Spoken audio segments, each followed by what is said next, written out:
Trading corporation of Bangladesh TCB জানুয়ারি মাসে চাল সরবরাহের ক্ষেত্রে যে অসুবিধার মুখোমুখি হয়েছে তার পেছনে খাদ্য অধিদপ্তরের চাল সরবরাহ বন্ধ হওয়ায় অন্যতম একটি কারণ।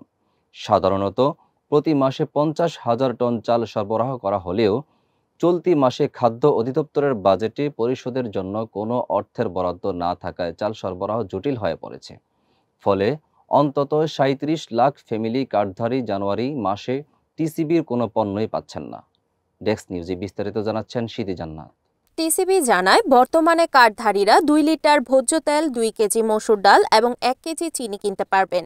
যদিও জুলাই মাস থেকে টিসিবি প্রতি ফ্যামিলি কার্ডের বিপরীতে 30 টাকা কেজি দরে 5 কেজি চাল সরবরাহ করে আসছিল, বর্তমানে ওই চালের সরবরাহ সম্ভব হচ্ছে না। স্মার্ট কার্ডের পরিচয়পত্র চালু করা হলেও হাতে লেখা কার্ড পরিবর্তনের ফলে 13 লাখ কার্ডধারীর তথ্য যাচাই চলছে এবং তাদের জন্য নতুন কার্ড ইস্যুর ব্যবস্থা করা হচ্ছে।